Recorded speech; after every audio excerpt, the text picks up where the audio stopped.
I'm going to talk about a couple of pieces of work that Dare has done, deconstruct them, explain why I think they're cool, tell you a bit about what I do, and then we've talked a lot about magic today, so I'm going to give a few demonstrations of how that really works. Cool, so I work for Dare, digital now agency, and I want to talk to you about this app first of all. So this is something that we were approached to do by Penguin. It's really interesting coming from a digital background that you get to do non-campaign work sometimes. This is a really good example of that. So I'm going to let Stephen Fry explain it, and then I'll probably pop back. He was meant to be here, unfortunately, and you got me instead.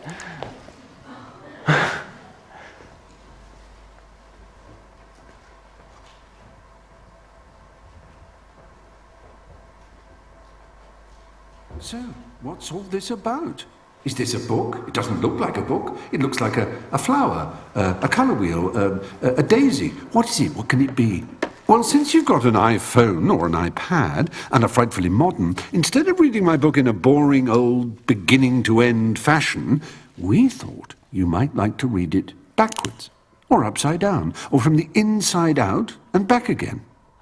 So we have furcated the Fry Chronicles into colourful chunks and tagged these to create a visual index. You use your finger to turn the wheel, and when you find a bit that looks fun, tap, hold and release to bring up a list of tags in that chunk. Click on a tag to find other similarly tagged chunks, or just read away.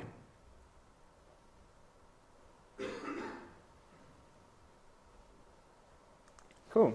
Okay. I have no idea what furcated means, but I think it involves breaking a book into chunks.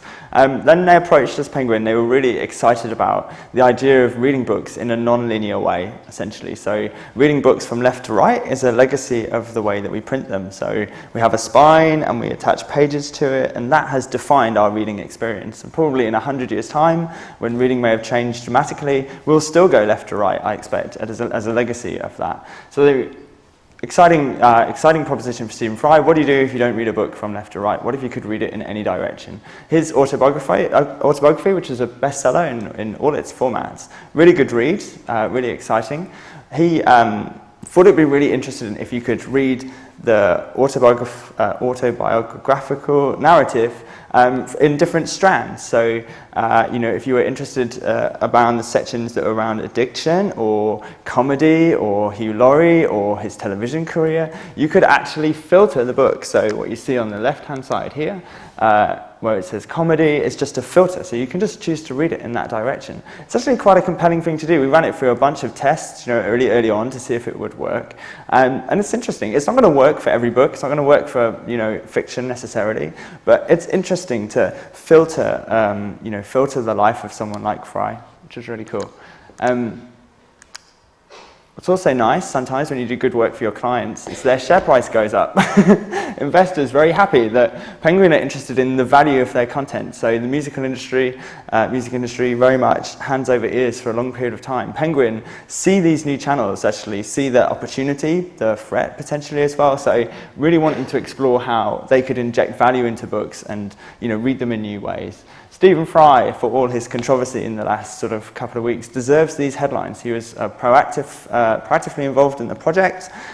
He was brave to do it. It came from him, a chap called Jeremy Ettenhausen as well, who really kind of progressive in the way they were thinking about reading and how they could change reading. It's also interesting that it's sold out in every format. So ebook, hardback, paperback, the app and all these sort of things. And you can see the effect that that's had in the bottom right-hand corner there. What I want to talk to you about really briefly before we get into the cooler stuff is why that works and what makes that interesting. So you saw in the demonstration from Fry just then, is it a book? What is it? Is it not a book? What it is a metaphor for a book, actually. It's close enough to be a book for us to be comfortable, for it to appear in the bestsellers list, which was important, but it's far enough away from a book to be able to read it in any order that you want, which is really interesting. The most difficult decisions that we had to make during the construction of MyFry and its development was decisions like this one probably being the hardest. Do you go for the page turn? Do you make this thing feel like a book? Apple has spent staggering amounts of money making iBooks feel like a reading experience. They've done it because it's familiar, they've done it because people need to hold on it. Is it something that we needed to do? And it's split the company in two, actually, as to who wanted to go for page turning, who didn't, who kind of felt that was important. The idea of the physical metaphor and Apple is a close relationship that they have with these kind of things in their products. So, interestingly, as a developer, and I'm a developer, I started at Dare as a developer, you get quite an interesting angle on a lot of these things. And in the SDK, in their development documents, I don't know if I'm allowed to tell you this, probably get shot, but it does say, think of the iPad as a metaphor for a physical device. Think of it as, a calendar or a contacts book that looks like a calendar, that looks like a contacts book that people are familiar with, but which can inject sort of connectivity, mobility, collaboration, those kind of things, which is why their calendar looks like a calendar and their contacts book looks like a contacts book. It's not the best use of space. There's, areas here that could be better used. It's not like it's been redesigned for connection and connectivity. They've done it because people need that anchor. They actually need, to be familiar with something that they felt before. They have to have that realism, essentially. And I see, we've talked a lot about augmented reality today, but the tipping point in user interfaces and the uptake of these kind of products is when people are able to tie them back to physical products that they're familiar with. Windows has made a particular company billions of dollars in the past. I think that the metaphor for a window will make another company, don't know which one it will be, billions of dollars in the future, because the idea of looking through something and having the extra, having that extra window, that second vision, is really, really important. So, second piece that I'm going to talk about is the remote palette app, which I may be able to show you, I'm not sure. Bluetooth doesn't work so well here. When you're designing a metaphor piece, it's really useful to put yourself into the mindset of the products that you're trying to work with. So, in this case, I had to build a piece of technology for another project that's coming out in the next couple of months, which I'm not allowed to talk about, sadly.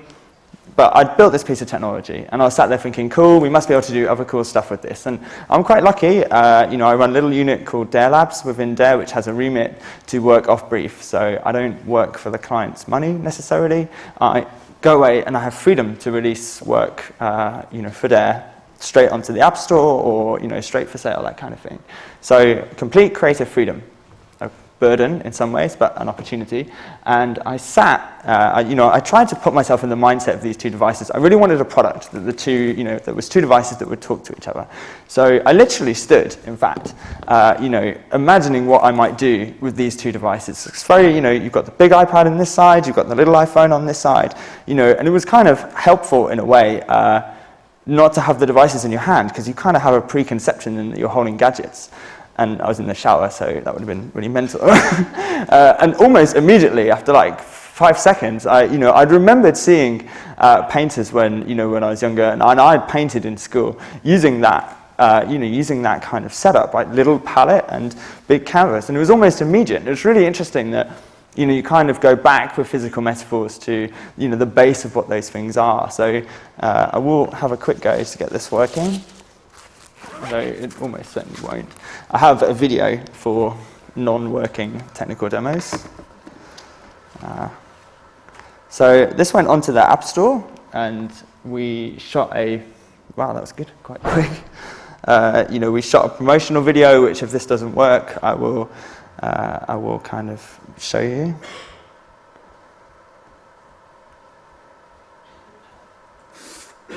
It's also really interesting that the importance of marketing in, marketing in your apps. I think we saw almost no downloads for, a good month or two, and then we did like a cute little promotional video. Creativity were lovely enough to kind of host that. Oh, it worked, cool. Sweet. So, blank iPad, doesn't do anything. Palette that looks kind of like that, and I put my dip finger into paint and draw kind of like that, which is really cute.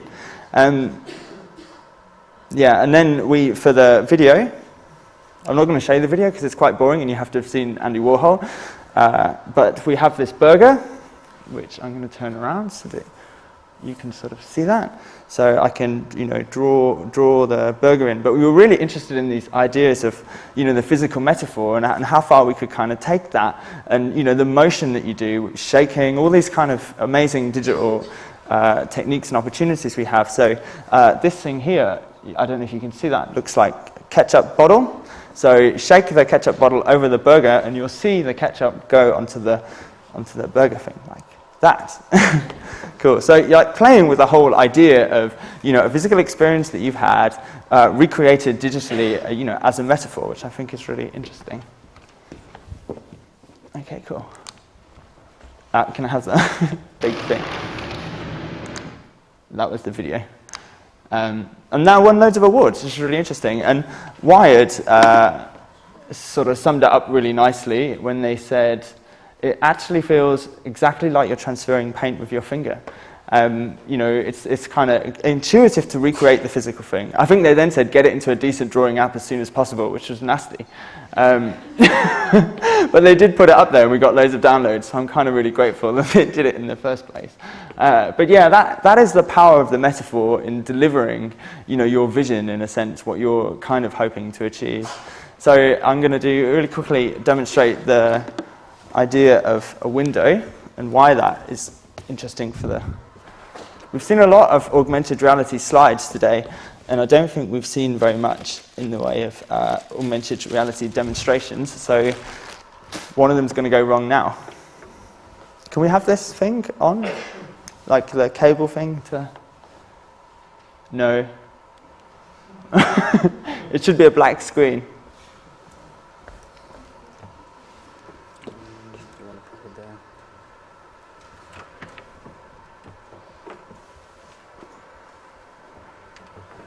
We ready?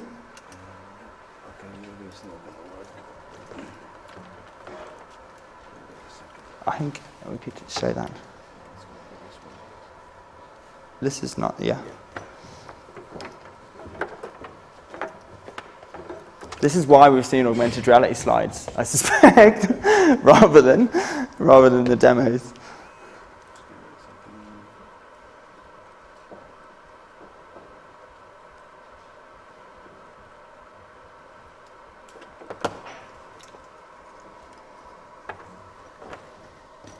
Okay, cool.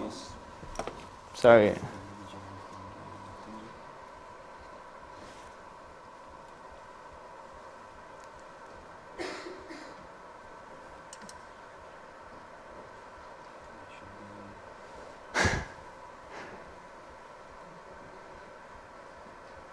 this is my fault for disrupting backstage. We ready? Yeah. Okay.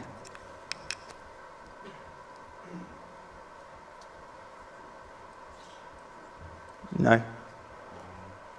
Give me a second, I'll try one more thing.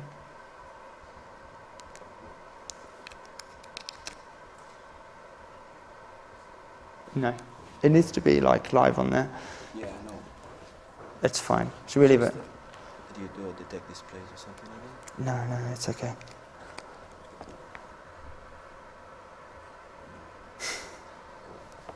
It's okay. I'll do it. Can we have the Elmo thing back? We'll just do it off there. That's fine. No, that's not working. It's okay. We can... Yeah, I think we can just about do it with this thing here. So this is a augmented reality tool which I'd kind of hope to show you on the enormous screen here. I'm really interested in what computers have got to offer us as aids, in a sense, like kind of how we have police dogs to sniff out drugs and bombs. I'm kind of interested in the idea of computers being able to help us in everyday tasks based on what we can see. We talked a little bit before about the camera being the most important sensor and stuff like that. So we've been working for a bank or exploring stuff for a bank around the idea of counting coins, essentially. So I'm not sure if you can see that little number there, but that is kind of one coin. This here is 4 coins. which is all right. I mean, you could do that pretty quickly. Do you know what I mean? In fact, you could probably do that quicker than the computer. This here is a lot more coins, and you can't really see that. So it counts 31 in about a second, really, really quick.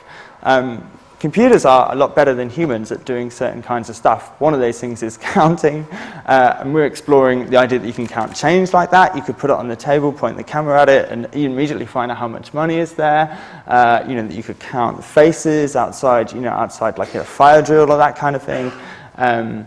It's sort of a huge advantage to kind of have those kind of tools at your disposal. So can we have the sort of presentation back a second? Cool. So what's really interesting about those kind of things is that for a lot of people, when they experience that, it's almost like a magic trick in some way. So the paint palette thing, there were people, kids, in fact, even people at their agency, who would look at their fingers for the paint. In fact, they couldn't understand like how these, kind of embarrassed that there was people at my company that did do that. But how does that work? It's easy, we know. You guys are early adopters, you know about Bluetooth, you know about user interface design, you understand about syncing, you've seen some cool stuff today, do you know what I mean? Nowhere near, mine was nowhere near as good, whatever. You know how this stuff is going on. The average middle-aged housewife, the mainstream consumer, the millions, billions of people that are out there do not have that sense of analysis. They don't know what's going on. And to them, it feels like magic. It is the best word they kind of have to describe that. So, I think the lovely American lady earlier, Liz, I think, was talking about how, that audience, that mainstream audience is the most important one, to reach and has to be reached in different ways. So I thought very long and hard about how I was going to explain that mindset to you, how I was going to demonstrate what those people feel and, how they perceive what you do, essentially.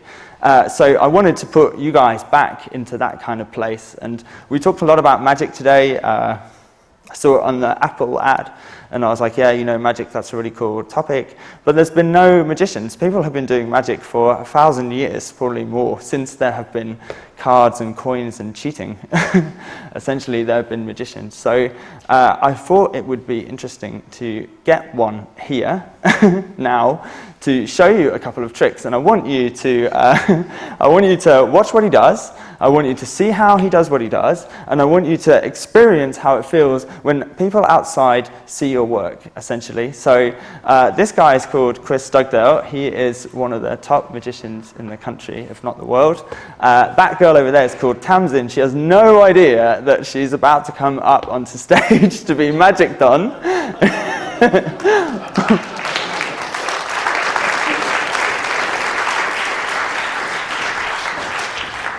And I actually haven't. This seems wonderfully choreographed, but I actually have not, until backstage, I haven't seen this guy ever really do anything. So there's been zero productivity for like the last 3 quarters of an hour. All the mess ups with the cables and stuff like that was this guy pulling stuff out of his mouth. Cool. So I'm going to sit and just kind of actually enjoy it, I think. Thank you. Good afternoon. Nice. Thank you. Tamsin, come join me. Thank you so much.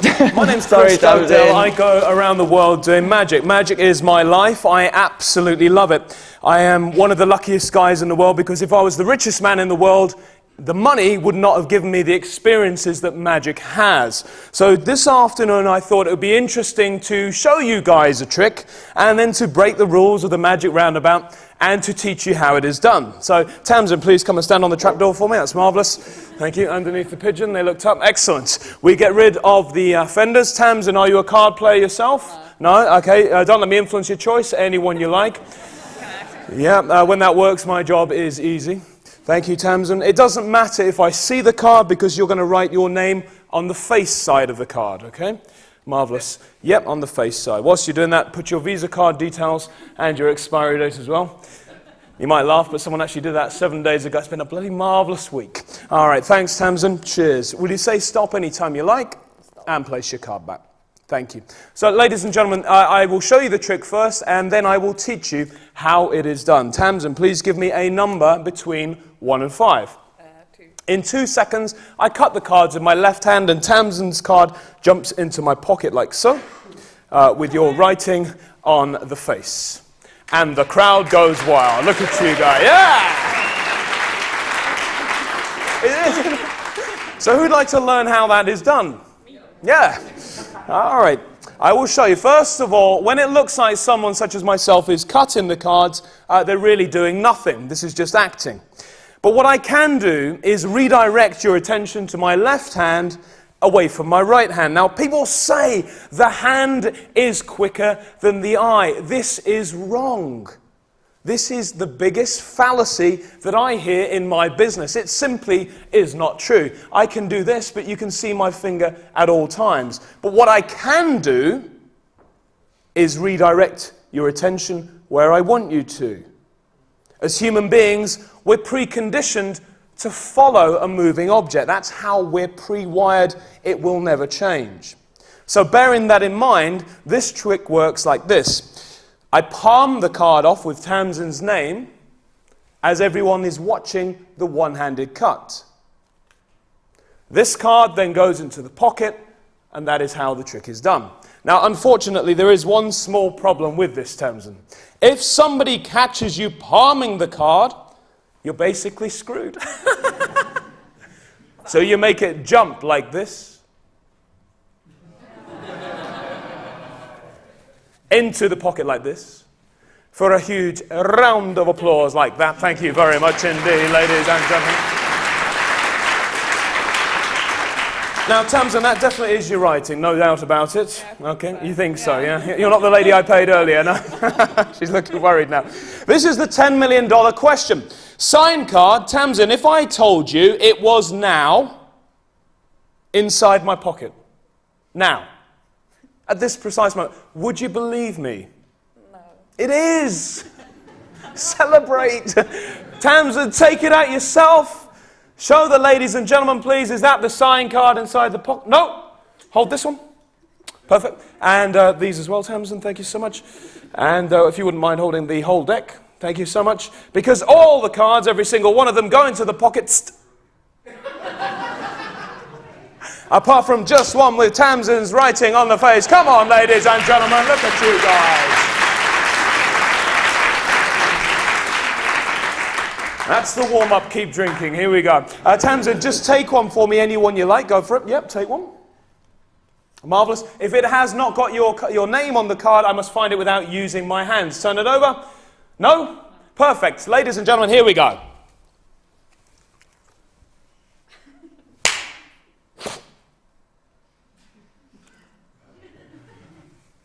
Wouldn't you just go wild?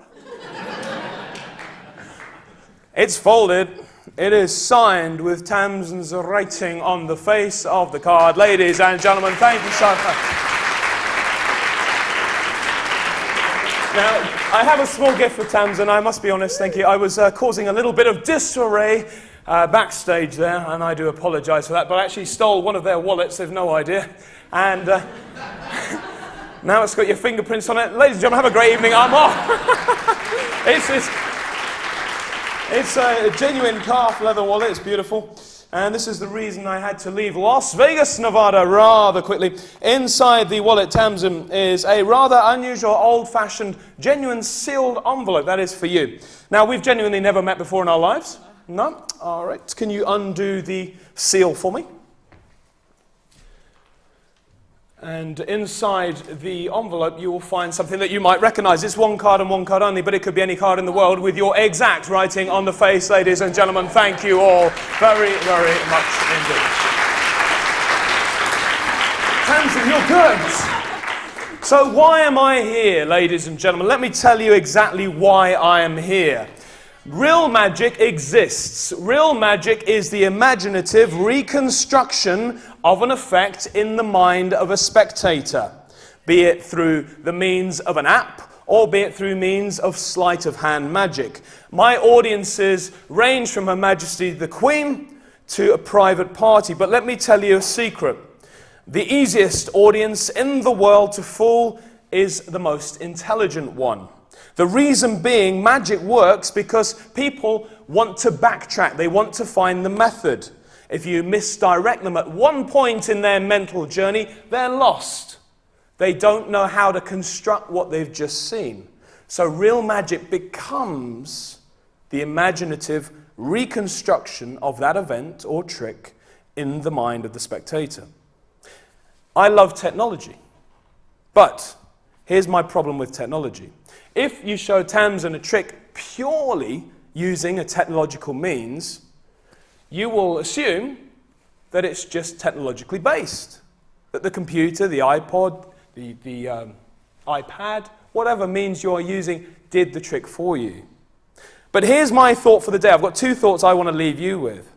And that is, first of all, I've recently been asked by Britain's Got Talent to produce a magic set which is in the shops, all good major retailers. Sell. From the last 2 weeks it was launched.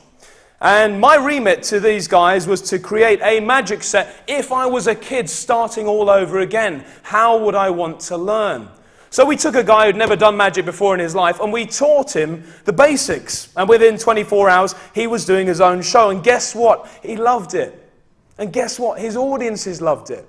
Because here's my thought for the day. If you add a little bit of organic sleight of hand that any one of you guys in this audience this afternoon could learn within a matter of minutes and combine that with your technology, you can create something absolutely unbelievable. Now, to finish with, I'll just give you a small demo. Tamsin, can I borrow you again? Is that okay? Can we have the camera on? Thank you so much. Just key in my private information. Here we go. There we go. I hope the camera can see that okay. Marvelous. It's called the Magic Purse, ladies and gentlemen. Tamsin, come close. Name a coin, any coin in the UK. 1p, 2p, 5p, 10p, 50p. Do you want to change your mind? No. No, are you sure? Yeah. Okay. Now, if I open the Magic Purse, inside there will be the one coin that you named, the 50p. It's available on iTunes, ladies and gentlemen. 59 pence, I hear you say. And guess what? It's so easy to do and it's not voice activation. The way this works, Tamsin, have a step to the right again. Thank you so much. The way it works, sorry to make you do all the working. Prior to opening the purse, there's invisible hotspots on that screen. So if I wanted 1 pence, I just open the purse after touching the screen in a certain manner. But now, that's very rudimentary, it's very crude. If they said £2, imagine, instead of just touching the screen, but imagine me pushing the phone to you whilst I touch it. Now it's loaded, now it's done. Now you get your £2 coin. You see, a little bit of organic sleight of hand combined with your technology can create something truly outstanding. And to finish with, supposing that you really could take the coin through that glass. Tamsin, you've been a star. Thank you. Keep the applause going for Tamsin, ladies and gentlemen. My name's Chris Stokedale. That's given you a couple of thoughts. Thanks very much indeed. Thank you so much.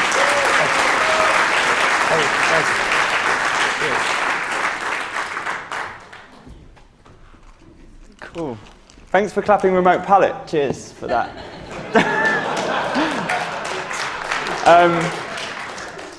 Cool, so I'm going to round up like a couple of slides. I don't know how effective that was in getting the point across, but we live in a world of superlatives and extremes. This is one of the world's, if not the world's, most expensive advert, made in 1989. These are individually arranged xenon atoms to spell the name IBM. 20 years later, this is Intel's latest chip, probably 2-3 months ago, the i7. 1.3 billion switches compressed onto something the size of a postage stamp. So there are probably more switches in this room now than there are stars in the galaxy. The unimaginably large, there's a joke on the IT crowd, the comedy we have here, that if you Google, the internet implodes. I was actually trying to find for this presentation, the largest Google search possible. And in fact, it comes in when you type Google. That might be a technical thing. It might be the way they cache the pages with their name involved. But 2.17 billion search results, 2.17 billion pages in 0.13 seconds. To put that into perspective, it takes 0.3 seconds to blink your eye. So, you're talking about a staggering search, a staggering scale.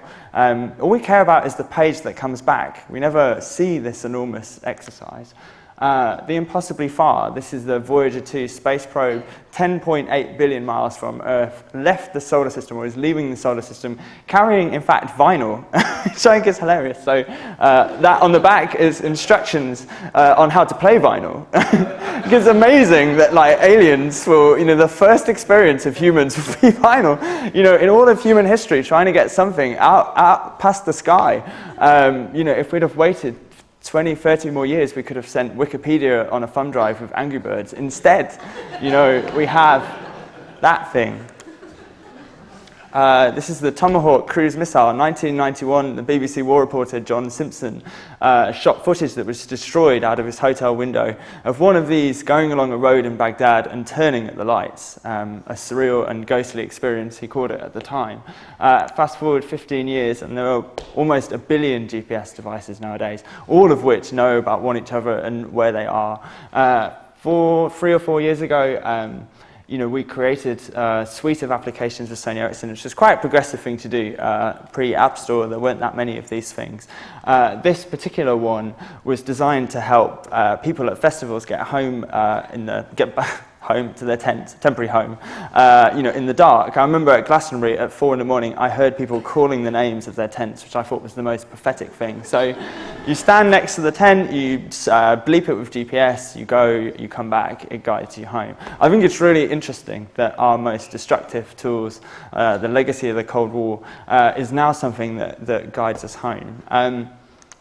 All of the scale that you've just seen, the unimaginably large, the vinyl leaving our solar system, the tiny xenon atoms, and the amazing chips are all things that are invisible to us. I mean, we talked about the mainstream user. These things are invisible to you. You probably don't even think about them. I expect you have 4 or 5. You probably got the best kit, actually, so you're ignoring it even more than them.